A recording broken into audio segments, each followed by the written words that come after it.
Hello दोस्तों, मैं SN. Rawal एक बार फिर 12th अनिवार्य की क्लास के साथ उपस्थित हो गया हूं दोस्तों।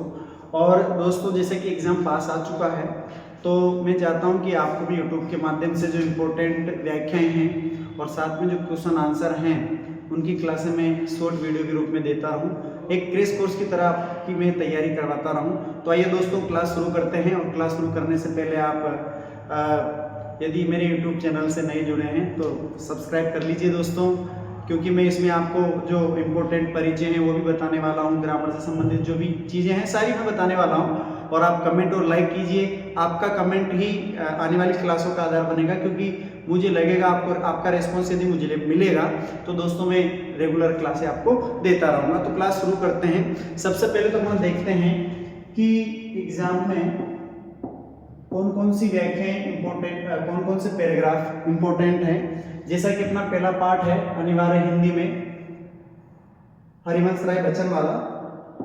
ठीक है, हरिवंश राय बच्चन की पहली कविता आज अपन देख रहे हैं, और इसमें भी हम केवल उन्हीं जो इंपॉर्टेंट पैराग्राफ हैं उनकी व्याख्याएं अपन देखते हैं। तो पहला चैप्टर अपना हरिवंश राय बच्चन है।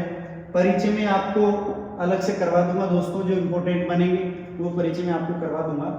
पहली कविता अपनी है आत्म परिचय, और आत्म परिचय में से मैंने उन्हीं पैराग्राफों को चुना है जो परीक्षा में आने लायक हैं, आने योग्य हैं और आ चुके हैं।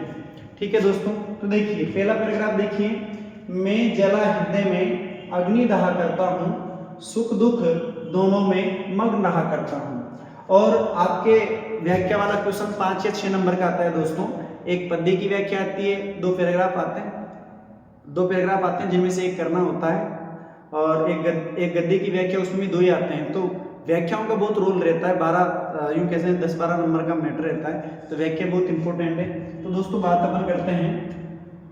मैं जला हृदय में अग्नि दहा करता हूँ। आपको अच्छी तरह से पता है कि सबसे पहले हम क्या लिखते हैं, सबसे पहले हम लिखते हैं संदर्भ।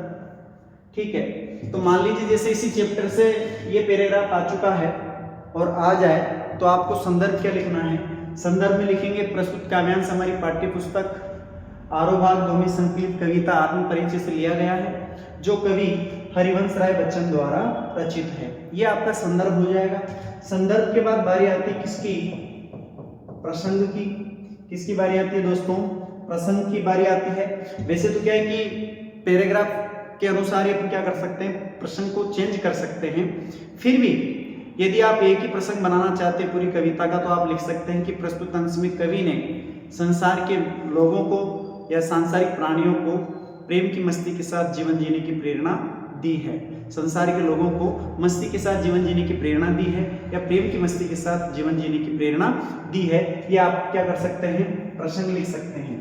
फिर बारी आती है व्याख्या की। तो व्याख्या देखिए दोस्तों। मैं जला हृदय में अग्नि दहा करता हूँ, सुख दुख दोनों में मग्न रहा करता हूँ। कवि हरिवंश राय बच्चन कहते हैं कि जब मैं संसार के अंदर जो अभाव है, छल कपट है, इनको देख करके मेरा हृदय जो है वो अंदर ही अंदर क्या होता रहता है, दुखी होता रहता है, जलता रहता है। सुख दुख दोनों में मग्न रहा करता हूँ। फिर भी मैं जीवन में प्राप्त होने वाले सुख और दुख दोनों को समान भाव से स्वीकार करते हुए अपने जीवन को मस्ती के साथ क्या करता रहता हूँ, जीता रहता हूँ, और लोगों को प्रेम का संदेश देता रहता हूँ। भव सागर रूपक अलंकार है, सागर रूपी संसार। ठीक है, देखो। जग भव सागर तरने को नाव बनाए, मैं भव मौजों पर मस्त बहा करता हूँ। भव सागर का मतलब होगा सागर रूपी संसार, और भव मौजों का मतलब होगा सागर रूपी संसार की लहरें। ठीक है, तो देखो कवि क्या कहता है, जग भवसागर तरने को नाव बनाए, मैं भव मौजों पर मस्त बहा करता हूँ। कवि कहता है कि संसार के लोग जो हैं वो पुण्य कार्य करते हुए, पवित्र कार्य करते हुए क्या करना चाहते हैं, पवित्र कार्यों की नाव बनाना चाहते हैं, और इस संसार रूपी सागर से पार होना चाहते हैं, अर्थात मोक्ष की प्राप्ति करना चाहते हैं। जबकि कवि कहता है मैं भव मौजों पर मस्त बहा करता हूँ, लेकिन मुझे ये बिल्कुल भी इच्छा नहीं है कि मुझे मोक्ष की प्राप्ति हो। मैं तो इसी संसार रूपी सागर की जो सुख और दुख रूपी जो लहरें हैं, उन्हीं लहरों पर तैरते हुए क्या करना चाहता हूँ, अपने जीवन को व्यतीत करना चाहता हूँ। ये आपका पहला पैराग्राफ हो गया, पहला पैराग्राफ हो गया। तो ये आपकी व्याख्या हो गई। ठीक है दोस्तों, दूसरा पैराग्राफ देखिए, मैं यौवन का उन्माद लिए फिरता हूँ, उन्मादों में अवसाद लिए फिरता हूँ। कवि कहता है कि मैं जवानी के नशे में मदमस्त होकर के प्रेम का संदेश देते हुए संसार के लोगों को प्रेम का संदेश देते हुए अपने जीवन को व्यतीत करता रहता हूँ, लेकिन उन्मादों में अवसाद लिए फिरता हूँ, लेकिन जब संसार के लोग मेरे प्रेम के संदेश को स्वीकार नहीं करते तो मेरा हृदय क्या होता है, दुखों से भर जाया करता है, कष्टों से भर जाया करता है। ठीक है, जो मुझको बार हंसा रुलाती भीतर में है किसी की याद लिए फिरता हूँ। कवि हरिवंश राय बच्चन कहते हैं कि उस अज्ञात प्रिय की यादों में मैं अंदर ही अंदर रोता रहता हूँ, लेकिन संसार के सामने मैं क्या करता हूँ, हंसने का बहाना करता हूँ या बनावटी हंसी हंसता हूँ, क्योंकि संसार के जो लोग हैं वो संवेदनशील नहीं है, संवेदनहीन है, मेरे दुख दर्दों को जान करके भी वो मेरे प्रति सहानुभूति नहीं रखते हैं। इस वजह से मैं संसार के सामने कभी अपने दुख दर्दों को प्रकट नहीं करता। इसी कारण मैं संसार के सामने क्या करता हूँ, हंसने का बहाना बनाता हूँ, यानी कि एक तरह से कह सकते हैं कि बनावटी हंसी हंसता हूँ। अगला पैराग्राफ देखिए, कर यत्न मिटे सब सत्य किसी ने न जाना। हो सकता है 2026 में ये पैराग्राफ इस चैप्टर से आ जाए दोस्तों, क्योंकि इंपॉर्टेंट, बहुत ज़्यादा इंपॉर्टेंट मुझे लगा तो मैंने ये शामिल कर लिया है। देखिए, कर यत्न मिटे सब सत्य किसी ने न जाना, नादान वही है जहाँ पर दाना। कवि हरिवंश राय बच्चन कहते हैं कि संसार के लोग जो हैं सांसारिक ज्ञान के बल पर क्या करना चाहते हैं, वास्तविक सत्य को जानना चाहते हैं, जबकि वास्तविक सत्य यही है कि संसार क्या है, नश्वर है, एक ना एक दिन क्या होना है, जीवन को समाप्त होना है। लेकिन लोग क्या होते हैं कि जब तक उनकी आंखों पर माया मोह की पट्टी लगी रहती है तब तक वो इस बात को समझ नहीं पाते। यानी कि इस बात को समझने के लिए हमें क्या करना पड़ेगा, इस माया मोह के बंधनों से दूर होना पड़ेगा, माया मोह की पट्टी को हटाना पड़ेगा, तब जाकर के हम इस वास्तविक सत्य को जान सकते हैं कि चाहे हम जीवन में कितनी भागदौड़ कर ले, लेकिन एक ना एक दिन हमें क्या करना है, नश्वरता को प्राप्त होना है, मृत्यु को प्राप्त होना है। और जो जीवन हमें मिला है, इस जीवन को हम सुख के साथ क्या करते रहे, मस्ती के साथ जीते रहें, यही जीवन की सार्थकता है, यही कवि कहना चाहता है। फिर मोड़ना क्या जल जो इस पर भी सीखे मैं सीख रहा हूँ, उसी का ज्ञान भुलाना। कवि संसार के लोगों को, कवि मैं सीख रहा हूँ उसी का ज्ञान भुलाना। यहाँ पर एक चीज और देख लेना, विरोधाभास अलंकार है। कौन सा है दोस्तों, विरोधाभास अलंकार है। जहाँ वास्तविक विरोध के न होने पर विरोध का आभास होता है, वहाँ विरोधाभास अलंकार होता है। तो यहाँ पर विरोधाभास अलंकार है। फिर मोड़ना क्या जग जो इस पर भी सीखे मैं सीख रहा हूँ उसी का ज्ञान भुलाना। इन पंक्तियों के माध्यम से कवि कहना चाहता है कि मैं संसार के लोगों को मूर्ख कहना चाहता हूँ, क्योंकि संसार के लोग इस बात से परिचित हैं कि संसार क्या है, नश्वर है, एक ना एक दिन नष्ट होना है। फिर भी ये लोग अपने जीवन को मस्ती के साथ नहीं जी रहे, बल्कि क्या कर रहे हैं, अपने जीवन को यूं कह सकते हैं कि धन दौलत के पीछे ही अपने जीवन को व्यर्थ गवाते रहते हैं। मैं सीख रहा हूँ उसी का ज्ञान भुलाना। कवि कहता है कि संसार में रहते हुए जो सांसारिक ज्ञान मैंने प्राप्त किया है, उस सांसारिक ज्ञान को मैं भुलाने की कोशिश कर रहा हूँ, क्योंकि सांसारिक ज्ञान के कारण मेरा जीवन क्या हो चुका है, कष्ट में हो चुका है। तो दोस्तों बात करें संदर्भ में आप लोगों को बता चुका हूँ, प्रसंग आपको बता चुका हूँ, व्याख्या आपको बता चुका हूँ। काव्य सौंदर्य की यदि बात करें तो पहला बिंदु आप लिख सकते हो, पहला बिंदु आप लिख सकते हो कि कवि हरिवंश राय बच्चन ने संसार को माया मोह से दूर रहने, लोभ लालच से दूर रहने की प्रेरणा दी है, साथ ही मस्ती के साथ जीवन जीने की प्रेरणा दी है। और कवि सांसारिक ज्ञान को भुलाना चाहता है, क्योंकि सांसारिक ज्ञान के कारण उसका जीवन क्या हो चुका है, दुखी हो चुका है। इस तरह से दो बिंदु तो आपके हो गए। तीसरा बिंदु आप लिख दोगे कि प्रस्तुत काव्यांश में कवि ने खड़ी बोली हिंदी भाषा मुक्त छंद का प्रयोग किया है। और आप फिर लिख सकते हो कि प्रस्तुत अंश में कवि ने गे शैली का प्रयोग किया है। किसका, गे शैली का प्रयोग किया है, गे शैली। यहाँ पर आप लिख दोगे खड़ी बोली हिंदी, क्या लिख दोगे, खड़ी बोली हिंदी लिख दो, ठीक है। मुक्त छंद लिख दो, ठीक है। आप लिख दो प्रसाद काव्य गुण, व्याख्या में प्रसाद काव्य गुण और पांचाली रीति आप लिख सकते हो, ठीक है दोस्तों। इस तरह से आप क्या कर सकते हो, इसका काव्य सौंदर्य कंप्लीट कर सकते हो। इसके बाद अगली कविता पर देखते हैं। कविता है दिन जल्दी जल्दी ढलता है। बच्चे प्रत्याशा में होंगे, ये देखो दोस्तों, ये 2015 में आ चुका है, ठीक है। और इसकी भी देख लीजिए, इसका भी वही संदर्भ अगर अपन लिखेंगे तो प्रस्तुत काव्यांश हमारी पाठ्य पुस्तक आरोबाग 2 में संकलित दिन जल्दी जल्दी ढलता है कविता से लिया गया है, जो कवि हरिवंश राय बच्चन के निशा निमंत्रण काव्य संग्रह से संकलित की गई है, ठीक है।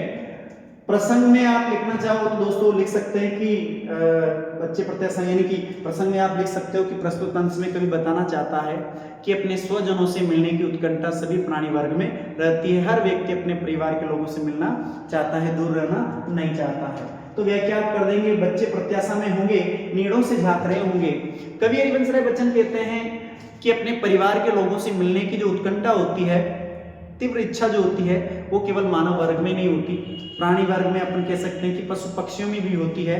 इसी वजह से आसमान में उड़ रही चिड़िया को जब ये एहसास होता है, जब ये उसको पता लगता है, जब उसको याद आता है कि घोंसले के अंदर मेरे बच्चे जो हैं, मेरे शावक जो हैं, वो मेरा इंतजार कर रहे होंगे, तो वो अपने आप उसके पंखों की जो गति है वो अपने आप क्या हो जाती है, तेज हो जाती है, और वो तेज गति से उड़ती हुई क्या करना चाहती है, अपने घोंसले में पहुंचना चाहती है। ठीक है, मुझसे मिलने को कौन विकल, ये भी ये पैराग्राफ भी इंपॉर्टेंट है दोस्तों, ये भी आ चुका है। मुझसे मिलने को कौन विकल में हूँ, किसके हित चंचल, ये कवि हरिवंश राय बच्चन खुद के बारे में कहते हैं कि मेरे घर पर तो मुझसे मिलने वाला कोई है ही नहीं, जो मेरे लिए इंतजार कर रहा हो, जो मेरे लिए मुझे क्या कर रहा हो, मेरा इंतजार कर रहा हो, या यूं कह सकते हैं मेरी राह देख रहा हो, ऐसा कोई व्यक्ति है ही नहीं। इस वजह से मैं किसके लिए चंचल हूँ, यानी कि मैं जल्दी भी अगर घर जाता हूँ तो किसके लिए पहुंचूं, ये प्रश्न शिथिल करता पद को भरता और में विवलता है, जल्दी जल्दी लड़ता है। यानी कि कवि ये कहना चाहता है कि जब तक अपने सामने लक्ष्य ना हो, मंजिल नहीं हो, तब तक व्यक्ति क्या नहीं करता, भरपूर प्रयास नहीं करता, उसे प्राप्त करने की कोशिश नहीं करता। बात अपन करते हैं, कुछ क्वेश्चन भी मैंने इसमें लिए हैं, महत्वपूर्ण प्रश्न उत्तरों की बात करते हैं। आत्म परिचय कविता के रचनाकार कौन है, हरिवंश राय बच्चन है। हालावाद के प्रवर्तक कौन है, हरिवंश राय बच्चन है। दिन जल्दी जल्दी ढलता है कविता किस काव्य संग्रह से ली गई है दोस्तों, निशा निमंत्रण से ली गई है। मुझसे मिलने को कौन विकल पंक्ति में नित भाव है, निराशा का भाव है, कवि निराश है, क्यों, क्योंकि उसके घर पर उससे मिलने वाला कोई भी नहीं है। क्वेश्चन नंबर 5 देखिए, दिन का पंक्ति में अलंकार है, रूपक अलंकार है।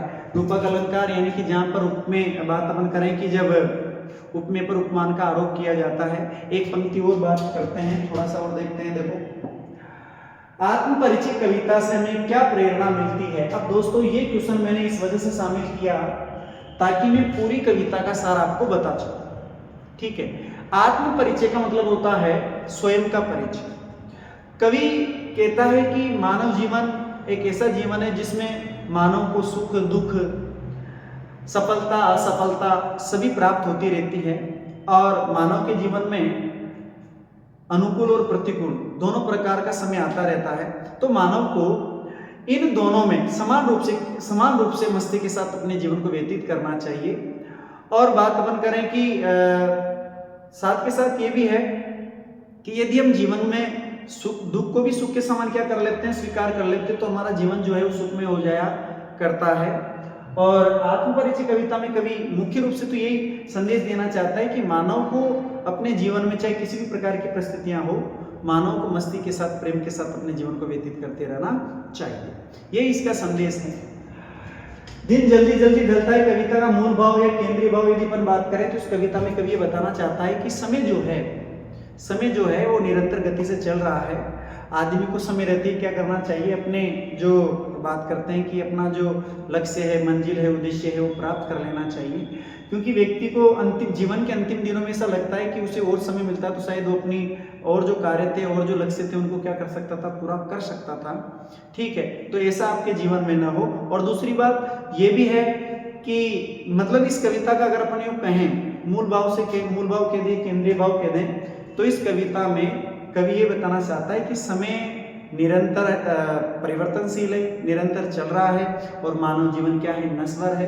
इस वजह से मानव को जीवन रहते ही क्या करना चाहिए, अपने लक्ष्य को प्राप्त कर लेना चाहिए। और जब तक हमारे सामने कोई लक्ष्य या उद्देश्य या मंजिल नहीं होती, तब तक व्यक्ति के प्रयास जो होते हैं ना, वो कमजोर होते हैं। जब हमारे सामने कोई लक्ष्य होता है, मंजिल होती है, तो व्यक्ति उसको प्राप्त करने का भरपूर प्रयास करता है।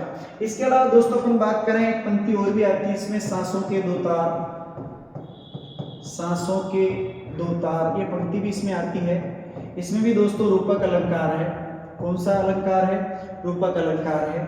सांसों के दो तार से मतलब है, यूं कह सकते हैं कि कवि ने मानव जीवन की तुलना तार वाला जो बाजा होता है, जिसमें तार होते हैं, तार लगे होते हैं जिससे कि वो बजता है, तो कवि ने मानव जीवन की तुलना जो है वो तार वाले बाजे से की है। कैसे कि जिस तरह से क्या होता है कि आप तारों को छुओगे तो उसमें से संगीत उत्पन्न होगा, यानी कि तार होंगे तो ही वो बजेगा, बिना तारों के वो नहीं बजेगा। इसी तरह से बात अपन करेंगे, जब तक मानव जीवन में श्वास चलती रहेंगी, सांसें चलती रहेंगी, तब तक ही मानव का जीवन भी क्या रहता है, तब तक मानव क्या रहता है, जीवित रहता है। इसी तरह से सांसों के दो तार की यदि अपन बात करें तो इसमें भी रूपक अलंकार है। ठीक है दोस्तों, अब आप मुझे कमेंट करके, लाइक करके बताइए कि आपको क्लास कैसी लग रही है, आपको अगली क्लासें चाहिए कि नहीं चाहिए, ताकि मैं अगली क्लास भी इसी तरह से आपको रेगुलर डालता रहूँ। ठीक है दोस्तों, तब तक के लिए धन्यवाद। जय हिंद।